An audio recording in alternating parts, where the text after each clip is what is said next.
दोस्तों आज मैं ऐसी मूवी को एक्सप्लेन करने जा रहा हूं जो मुझे तो बहुत अच्छी लगी। और अगर आप भी अच्छी अच्छी मूवी की एक्सप्लेनेशन देखना चाहते हैं तो प्लीज चैनल को सब्सक्राइब कर लें।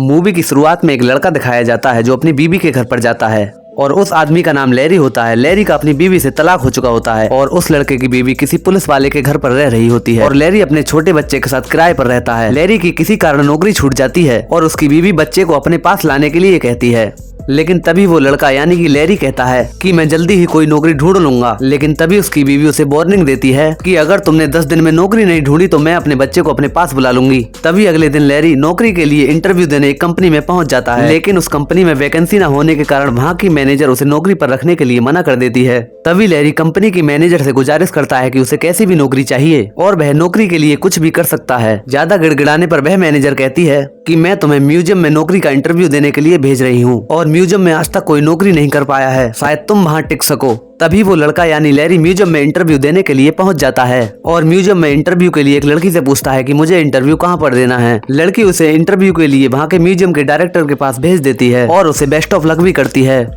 तभी म्यूजियम का मैनेजर वहाँ पर चिल्लाता हुआ उनके पास आता है और उनसे कहता है कि ध्यान रखो कि कोई भी बच्चा म्यूजियम की किसी भी चीज को हाथ न लगाए। थोड़ी देर बाद वो लड़का इंटरव्यू के लिए म्यूजियम के डायरेक्टर के पास पहुँच जाता है। तभी म्यूजियम का डायरेक्टर उस लड़के से पूछता है कि क्या ये तुम नौकरी कर पाओगे, और वह कहता है कि कोई भी आज तक इस नौकरी को नहीं कर पाया। तभी लैरी पूछने की कोशिश करता है कि कोई भी नौकरी यहाँ पर क्यों नहीं कर पाया। तभी डायरेक्टर के दोस्त उसकी तारीफ करते हुए कहते हैं कि तुम इस नौकरी को कर सकते हो और उसी वक्त वह डायरेक्टर का साथी उसकी नौकरी को पक्की कर देता है। तभी लैरी के चले जाने के बाद वह म्यूजियम का डायरेक्टर कहता है कि जिसकी हमें तलाश ही वह मिल गया। और तभी वहाँ का डायरेक्टर लैरी को अपने पूरे म्यूजियम की सैर करवाता है और उसे डराकर छोटा सा मजाक भी करता है और वह एक एक करके सभी जगह उसको घुमा देता है और फिर वो उसे ऊपर वाले छोटे से जंगल में ले जाता है जहाँ पर प्लास्टिक और मोम के बने हुए सभी जानवर होते हैं। तभी लैरी की नजर एक छोटे से बंदर पर पड़ती है और लैरी उसे देखकर कहता है कि देखो ये बंदर कितना क्यूट है। तभी डायरेक्टर कहता है कि जितना क्यूट है उतना शैतान भी है। ये बात सुनकर लैरी अचानक चौंक जाता है और तभी वह लैरी को म्यूजियम की सबसे खास जगह पर ले जाता है और लैरी से कहता है कि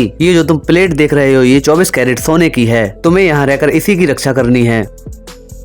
और वह अगले दिन से ही उस लड़के को ड्यूटी पर आने के लिए कह देता है। तभी लैरी घर आकर अपनी बीवी को फोन करता है कि उसको नौकरी मिल गई है, उससे अब बच्चा छीनने की कोई जरूरत नहीं। और वह अगले दिन शाम होते ही म्यूजियम में पहुंच जाता है। म्यूजियम का डायरेक्टर उसे चाबियां और टॉर्च देता है और कहता है कि चाबियों का सही से ध्यान रखना। और तभी बैग में से एक छोटी सी किताब को निकालकर लैरी को देता है और कहता है कि 10 बजने से पहले इसको अच्छे से पढ़ लेना। लेकिन लैरी किताब को कोने में फेंक देता है और म्यूजियम के माइक से मजे लेने लग जाता है और ऐसा करते करते उसे कुर्सी पर ही नींद आ जाती है और सोते सोते वह नीचे गिर पड़ता है। तभी उसकी आंख अचानक खुल जाती है और वह देखता है कि हड्डियों वाला डायनासोर अपनी जगह से गायब होता है और इसे वो सिर्फ एक मजाक समझता है और डायरेक्टर को आवाज लगाता है कि उससे मजाक करना बंद करे और उसे देखने के लिए वह इधर उधर ढूंढने लगता है। तभी लैरी बैटरी जलाकर वह चीज देखता है। उसे देखकर उसकी बैटरी नीचे छूटकर हाथ से गिर जाती है। वह देखता है कि हड्डियों वाला डायनासोर एक कंकाल की तरह उसके पीछे पड़ जाता है। वह उससे जान बचाने के लिए इधर उधर भागता है और मदद के लिए दरवाजे को खोलने के लिए भी पुकारता है। और तभी वो गुस्से से लाल होकर म्यूजियम के डायरेक्टर को फोन करता है और उसे सारी बात बता देता है।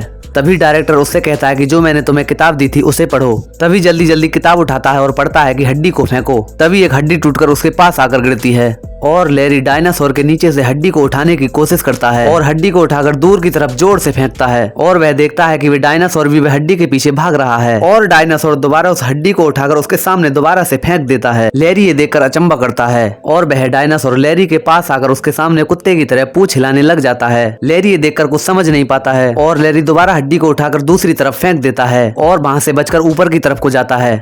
तभी वह ऊपर को नजर उठाकर देखता है कि बहुत बड़ा हाथी दूसरे फ्लोर पर टहल रहा होता है और दूसरी तरफ एक गेंडा निकल कर आ जाता है और म्यूजियम में सारे पक्षी जीवित हो जाते हैं और देखते ही देखते म्यूजियम में जितनी पुरानी चीजें होती हैं सारी वह जीवित हो उठती हैं। लैरी के समझ में कुछ भी नहीं आ रहा होता है। तभी देखता है कि कुछ योद्धाओं की टोली उसके मारने के लिए पीछे पड़ जाती है और वह जान बचाकर वहां से भाग जाता है और सही टाइम पर लिफ्ट का गेट बंद हो जाने के कारण उसकी जान बच जाती है। तभी लैरी उन लोगों से बात करने की कोशिश करता है जो कई सदियों पहले मारे जा चुके थे और उन्हें जिंदा देखकर उनसे ही पूछता है कि तुम लोग जिंदे कैसे हो गए। तभी लैरी दूसरे निर्देश को पढ़ता है कि शेरों का दरवाजा सही समय पर बंद कर दो वरना वो तुम्हें खा जाएंगे और शेरों का दरवाजा खुला देखकर वह डर जाता है क्योंकि वहाँ जो रबड़ और मोम के जीव थे वो सभी जीवित हो उठे थे। और तभी शतरमुर्ग उसके चोंच मारने लग जाता है। तभी वह गलती से आगे की बजाय पीछे से गेट बंद कर देता है और वह गलती से उस जंगल के अंदर ही बंद हो जाता है और उन जानवरों से पागलों की तरह बातें करने लगता है और उनको बातों में फंसाकर बड़ी तेजी और चालाकी से वहाँ से चाबी उठाकर भागता है और वह गेट से बाहर आने में सफल हो जाता है। लेकिन जैसे ही उस गेट का ताला लगाने के लिए अपनी जेब से चाबी निकालता है तो देखता है कि उसकी चाबियां गायब हैं। और तभी वह किताब के अगले निर्देश में पढ़ता है कि उसकी चाबियां एक बंदर के द्वारा निकाल ली गई हैं और उसे बंदर के हाथों में चाबियां दिख भी जाती हैं। तो दोस्तों, अगर स्टोरी को आगे जानना चाहते हो तो चैनल को सब्सक्राइब कर लेना, क्योंकि इसकी आगे की कहानी अगली वीडियो में लेकर मिलूंगा।